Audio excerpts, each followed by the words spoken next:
Adanya Netflix di Indonesia itu ada dampak positif dan juga ada dampak negatif dan menimbulkan beberapa perdebatan antara keuntungan dan kerugian adanya Netflix di Indonesia. Nah, kali ini kita akan melakukan perdebatan tentang keuntungan dan juga kerugian adanya Netflix di Indonesia.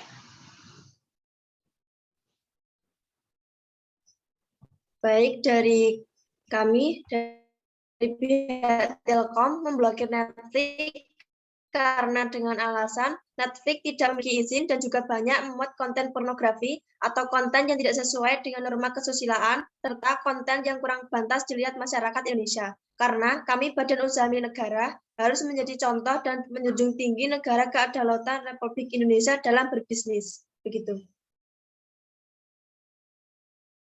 Baik, saya mau mewakili dari pihak Kemenko.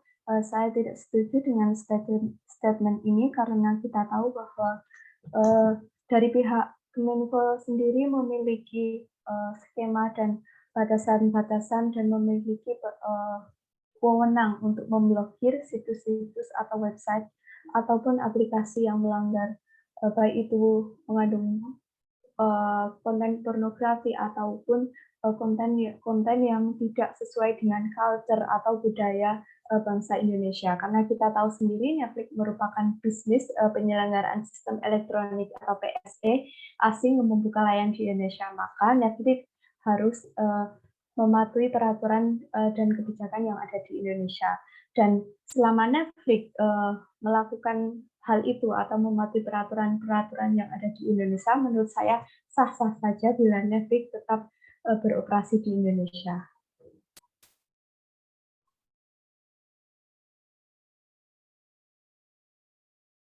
Untuk dari pihak Kemendikbud juga setuju nih sama pendapat dari pihak Kominfo dengan adanya Netflix di Indonesia. Nah, dari pihak Kemendikbud itu kenapa setuju? Karena menurut pihak Kemendikbud ini adanya Netflix di Indonesia dapat membawa kemajuan dalam bidang perfilman di Indonesia. Dan selain itu nantinya kita ada kerjasama antara pihak Kemendikbud dan juga pihak Netflix, di mana kerjasama tersebut akan kerjasama yang dilakukan untuk program pendidikan yang menayangkan film-film dokumenter Indonesia untuk sebagai program pembelajaran dari rumah, karena pada saat ini sedang adanya pandemi. Begitu.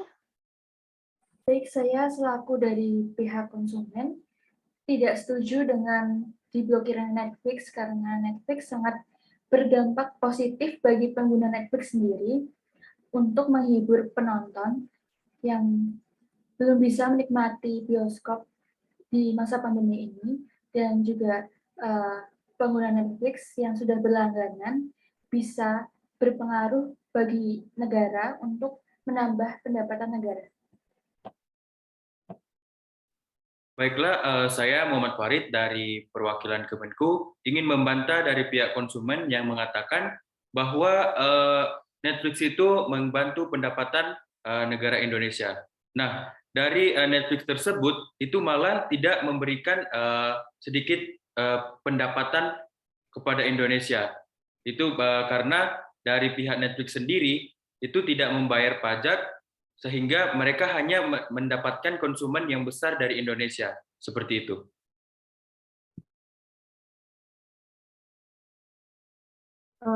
Baik, saya dari Kemenko izin bertanya kepada pihak Kemenko, apakah dari pihak Kemenko sendiri sudah memiliki skema atau peraturan tentang perpajakan yang jelas dengan khususnya untuk perusahaan Netflix ini, karena kita tahu sendiri perusahaan Netflix ini berbeda dengan perusahaan-perusahaan lain dari luar negeri yang mungkin melakukan usahanya di Indonesia. Apakah ada peraturan yang sudah fix atau jelas buat pemungutan perpajakan bagi Netflix?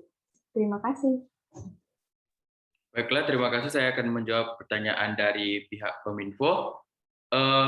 Untuk saat ini, pemerintah telah merevisi undang-undang mulai dari UU nomor 80 tahun 2007 mengenai ketentuan perpajakan hingga UU nomor 36 tahun 2008 tentang pajak penghasilan.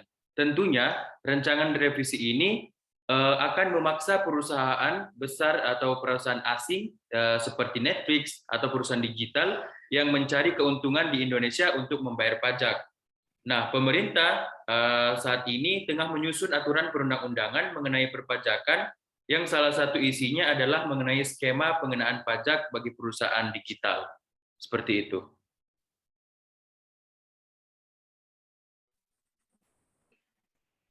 Saya selaku pihak konsumen ingin menanggapi terkait pemblokiran Netflix. Mungkin bisa ditanggapi dari pihak konsumen sendiri sudah membayar dan berlangganan. Jadi kami tidak bisa menikmati pelayanan dengan maksimal dari pemblokiran Netflix ini.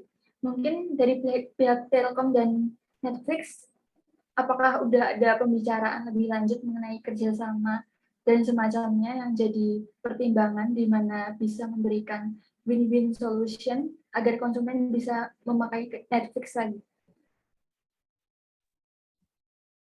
Baik, saya akan menjawab pertanyaan dari konsumen, bahwa pihak Telkom siap membuka akses Netflix asalkan Netflix bisa mematuhi ketentuan dan aturan yang sudah ditetapkan dan berlaku di Indonesia, termasuk soal sensor. Jadi, dari pihak Telkom akan meninjau ke depannya bagaimana, apakah Netflix bisa mematuhi aturan yang ada, dan serta Kominfo dalam penyaringan video, sehingga bisa menjadikan bahan pertimbangan dari Telkom untuk membuka pemblokiran Netflix tersebut secepatnya.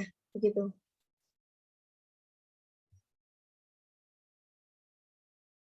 Baik, sesi debat kali ini mempermasalahkan tentang adanya sisi negatif dan juga sisi positif dari adanya ada dan tidaknya perusahaan Netflix di Indonesia. Mungkin nanti ke depannya akan dikaji ulang mengenai dampak positif dan juga dampak negatif dari adanya Netflix di Indonesia. Sekian debat kali ini, kurang lebihnya mohon maaf.